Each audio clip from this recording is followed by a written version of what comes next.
They told us Columbus discovered America in 1492. But what if he wasn't first? What if a Viking, wild, bearded, fearless, set foot on American soil 500 years earlier? This isn't a theory. This is buried truth, a forgotten legend. And it starts with one man, Leif Erikson. Columbus sailed with crowns and crosses. But Leif? He had no maps, just stars, stories, and Norse steel. While Europe celebrated Columbus, Leif's journey faded into saga and silence. Until now. What drove him across oceans? What did he find?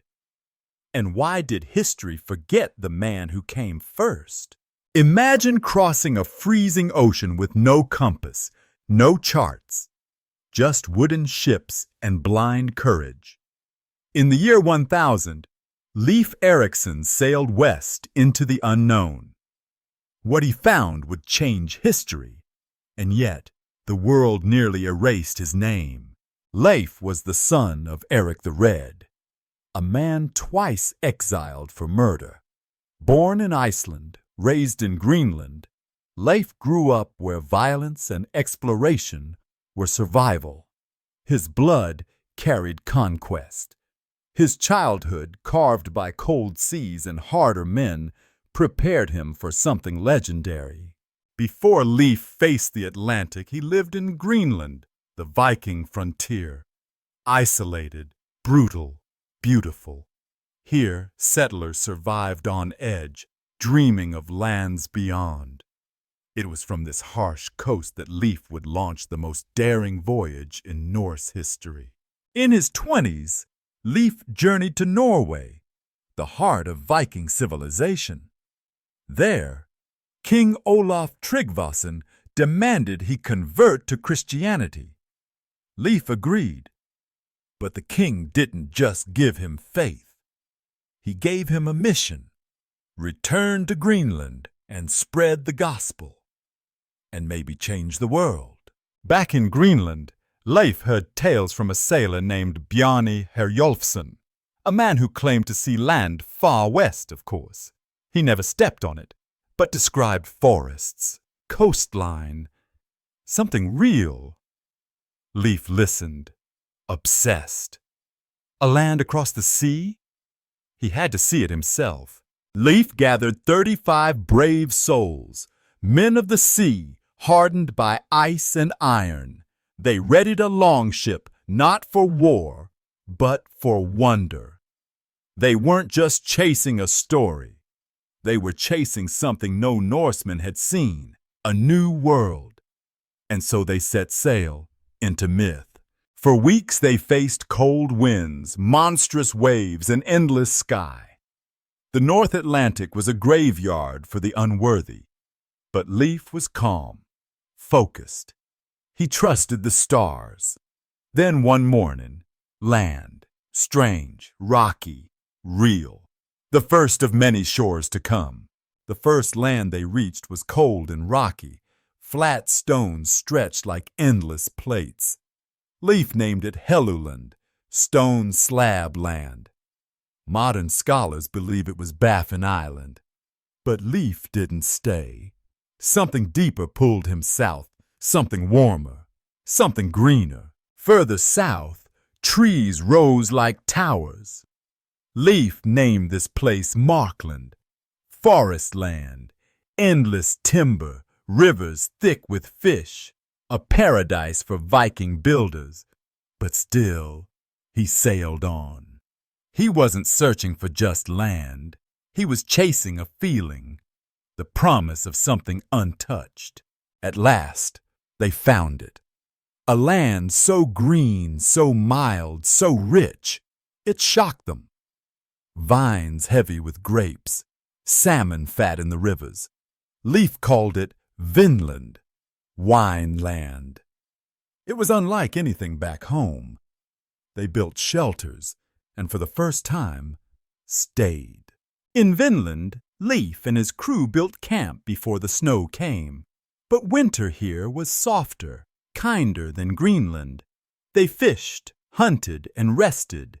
Some wrote in runes, others drank wine from wild grapes. It felt almost like home, but it wouldn't last forever. They saw beasts they'd never hunted, birds with new calls, trees that bled sap like honey. Everything was different and magical. But Leif knew wonder and danger often share a border. They kept their weapons close, even while picking berries. In those quiet days, Leif may have found something rare for a Viking. Peace. No war, no exile, just earth, food, and time. But peace was fragile, and Leif knew his people, restless, fierce, would want to follow. Would they preserve this land or take it? Spring came. Leif chose to return. He left no colony, only a memory carved into the soil. Some say he felt his mission was done. Others say he feared what might come next. Either way, the sails turned homeward. The dream drifted behind. Leif returned to Greenland not as a conqueror, but as a storyteller. No gold, no empire, just tales of rivers, grapes, and soft winters. His father, Eric the Red, had died. And now, Leif was chieftain, leader of a people who didn't know what he'd done. There was no statue for Leif, no songs, no feast in his name. His voyage lived in sagas, half myth, half memory, passed from mouth to mouth. But time blurred the line between hero and legend, until centuries later, the ground itself began to speak. In 1960, a Norwegian explorer named Helge Ingstad found something remarkable in Newfoundland. Ruins, not colonial, not native, Viking, wood-framed halls, iron nails, hearthstones, proof that Leif had been here, that the saga was true, the past was no longer silent. Scientists dated the wood 1021 AD, exactly 1,000 years before their discovery. It wasn't guesswork, it was history verified. Not only had Vikings reached America, they'd left a mark, not of conquest, but of presence, enough to rewrite a continent's story. Leif never returned to Vinland, but others did. His brother, Thorvald, led his own voyage, hopeful, daring. At first, the forests welcomed him, but conflict found them. During a clash with native inhabitants, Thorvald was killed, perhaps becoming the first European buried in American earth. Thorvald was buried under a simple cross made of wood. His men marked the spot, then sailed away in silence. No one knows where that grave lies today.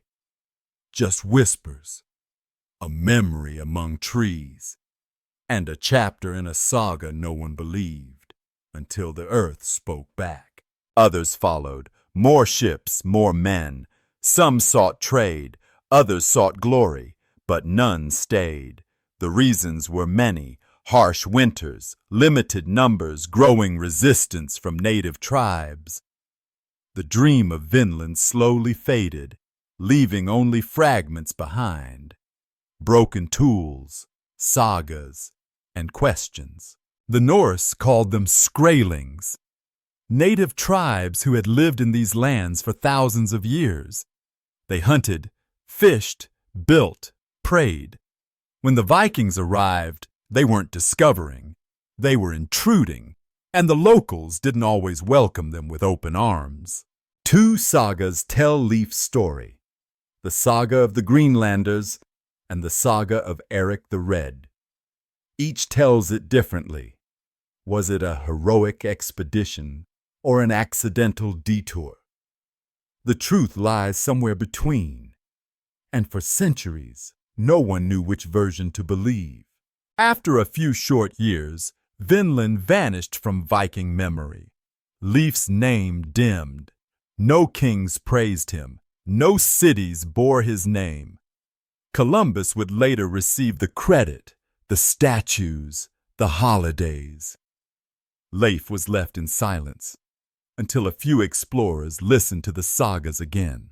In the 19th and 20th centuries, scholars began asking, what if the sagas were real? What if Vinland was Canada? That question led Helga Ingstad to Newfoundland, where spades uncovered truths older than Columbus. The forgotten explorer was rising again, one artifact at a time. In 1960, Helga and his wife Anne found ruins, unmistakably Norse, at a site called Lonzo Meadows. Hearths, workshops, iron nails, everything matched the sagas. The discovery was like finding Atlantis. Not fantasy, but history, buried beneath moss and doubt. In 2021, scientists confirmed that wood from the site had been cut in exactly the year 1021 AD, not guessed, measured. 1,000 years ago, Vikings lived here. It was no longer just a tale, it was a timestamp. So who discovered America? Columbus reached the Caribbean in 1492. Leif touched Canada in 1000, but neither discovered lands already filled with people. What Leif did was different. He arrived, observed, and left. No conquest, no colony, just proof that the world was always more connected than we believed. Leif Erikson's story begins in Iceland, a land of fire and saga. Vikings settled here in the 9th century, fleeing war and kings. They brought stories, ships, and bold dreams. Iceland became the cradle of Norse literature, where Leif's voyage would one day be immortalized in ink. The story of Leif Erikson survives in two key Icelandic sagas, the Saga of the Greenlanders and the Saga of Eric the Red. These texts, written down in the 13th century, preserved oral tales from 200 years before, making them Europe's earliest written accounts of transatlantic travel. Leif's father, Eric the Red, was exiled from Norway for murder, then exiled again from Iceland. He led settlers to Greenland, founding the first Norse colony there. Violence, banishment, and exploration shaped Leif's world from birth, a legacy of exile turned into discovery. By the late 10th century, Greenland was Europe's final frontier. Eric the Red's colony was isolated. No kings, no taxes, just survival. Leif Erikson grew up in this harsh land, where every storm and story hinted at mysteries beyond the Western Sea. Vikings were warriors, yes, but also farmers, shipbuilders, poets, and explorers. Leif came from a culture that prized honor, law, and exploration. Norse ships reached Russia, Byzantium, and now, we know, even North America. They weren't lost. They were navigating by stars and memory. Leif's voyage was no accident. Norse seafarers used sunstones, stars, wind patterns, and oral waypoints. They memorized currents and shaped their sails like science. The crossing to North America was dangerous, but not blind. It was guided by ancestral skill passed across generations. The Norse longship was a masterpiece of engineering. Lightweight, yet strong, it could sail open oceans and narrow rivers alike. Leif's ship had no compass, just the sea and sky. Yet it carried him across 3,000 kilometers of open water, straight into history. If Leif found such a rich land, why didn't the Vikings colonize it? Scholars cite isolation, supply issues, native resistance, and political chaos back home. Vinland was a spark, but the Norse world wasn't ready to hold the flame. Not yet. By the 15th century, Norse Greenland vanished. Climate change, isolation, and famine crushed the colony. With its fall, the last link to Leif's America disappeared. Europe forgot. And when Columbus arrived, few remembered that a Viking had already stood on western shores. But history leaves footprints, and in the 20th century, archaeologists found them at Lons o Meadows. The buildings, tools, even the iron nails were Norse. 1,000 years later, the world remembered Leif Erikson had reached America. First, quietly, without conquest, but undeniably. For centuries, Leif Erikson was forgotten in America. Then came Scandinavian immigrants in the 19th century, bringing sagas, songs, and a name, Leif. Slowly, the U.S. began to remember. In a nation shaped by many origins, the Viking explorer became a symbol of bold beginnings. In the late 1800s, statues of Leif Erikson began rising in America. From Boston to Seattle, sculptors depicted the Viking hero standing tall, sword at his side, gaze westward. These were not just monuments. They were acts of correction, restoring his name in the land he once walked.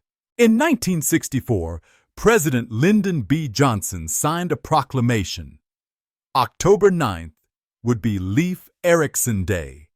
It marked the arrival of the first organized Norwegian immigrants in 1825. But more importantly, it honored the Viking who reached North America centuries before Columbus. Leif didn't arrive on October 9th. So, why that date? It marks the 1825 landing of the ship Restoration, carrying Norwegian settlers to America. The U.S. chose it to link modern migration with Viking exploration. Two bold crossings of the Atlantic, one ancient, one modern. From textbooks to children's books, Leif Erikson re-emerged in modern culture. His story appeared in cartoons, school essays, and even comedy sketches. Though often simplified, the message was clear. Leif wasn't a myth. He was real. And he came to America long before anyone expected. Why was Leif forgotten for so long? Historians point to poor Norse record-keeping, the collapse of Greenland, and the dominance of Southern European narratives. When Columbus arrived, he had monarchs, merchants, and missionaries to write his legend. Leif only had storytellers and silence. Leif didn't conquer. He didn't plant flags or enslave people. He observed, traded, and returned home. His story is not one of domination, but of quiet contact. In that sense, Leif Erikson's legacy is not just older, it may be wiser. Before 1960, Leif Erikson was a maybe. After the discovery at Lons o Meadows, he became fact. A new timeline emerged, 1000 AD, Viking presence in Canada. 1492 AD, Columbus in the Caribbean. The myth of European discovery was now layered with truth. Norway, Iceland, and Greenland have long known of Leif's journey. His name graces highways, airports, and schools across the north. But these nations never pushed his fame. They let the sagas speak quietly. Perhaps they trusted that truth would resurface, as it always does. Leif Erikson never built an empire, but he carved a legacy that outlived kings.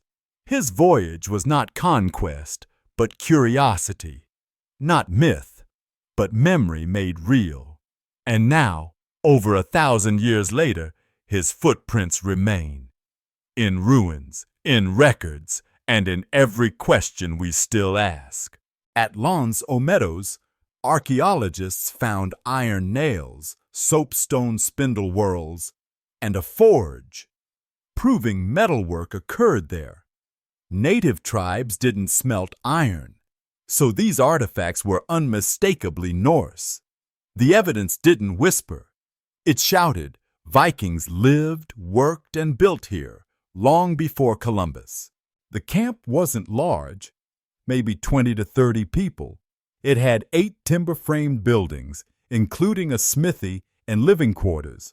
Scholars believe it was seasonal, a base for exploring, gathering resources, then returning to Greenland. It wasn't colonization, it was contact. No other confirmed Viking sites in North America exist, yet. But tantalizing clues have appeared in Labrador, Baffin Island, and even Minnesota. Some are likely hoaxes, others still under review. Each hint reminds us history hides, and sometimes it waits centuries to be believed. Leif arrived quietly, stayed briefly, and left. Columbus arrived loudly, stayed forever, and changed everything. One met the New World with curiosity, the other with conquest. Today, we remember both, but the contrast speaks volumes about two radically different first contacts. Even after scientific proof, many still think Columbus discovered America. That's the power of myth, written into school books, celebrated in parades. But myth can evolve, and Leif Erikson's quiet voyage is rising from the footnotes to reclaim its place on page 1. Leif converted to Christianity in Norway, then brought the faith to Greenland. His Vinland voyage may have had spiritual meaning, a mission of peace, not conquest. While Columbus brought priests to convert by force, Leif brought no armies, only belief and courage. Though brief, Norse and native contact happened. The sagas speak of trade, then tension. It wasn't colonization, it was encounter. A flicker of two civilizations meeting before the waves closed again. Neither side could know how rare and important that moment was. The saga of Leif Erikson isn't finished. It's still unfolding in soil, in scrolls, in DNA.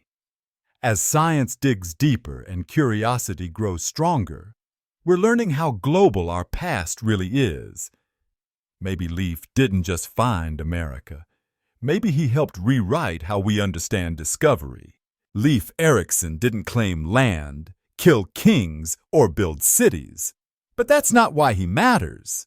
He dared the edge of the world. Not to rule it, but to reach it. That quiet bravery endures, not in conquest, but in connection. History is not just facts. It's what we choose to remember. For centuries, we remembered Columbus. Now, at last, we remember Leif, not as a conqueror, but a pioneer, a man who followed a story and found a continent. Vikings weren't just raiders. They built a sea empire from Russia to North America. Their ships connected worlds. Leif was part of this maritime web, not an isolated explorer, but a thread in a larger Norse expansion that stretched across oceans, rivers, and continents. Leif's story traveled not through books, but mouths. Norse sagas passed knowledge across generations without ink. Elders told children, who told theirs. When Leif sailed west, he likely followed old whispers, stories buried in memory, not written maps. Leif's story traveled not through books, but mouths. Norse sagas passed knowledge across generations without ink. Elders told children, who told theirs. When Leif sailed west, he likely followed old whispers, stories buried in memory, not written maps.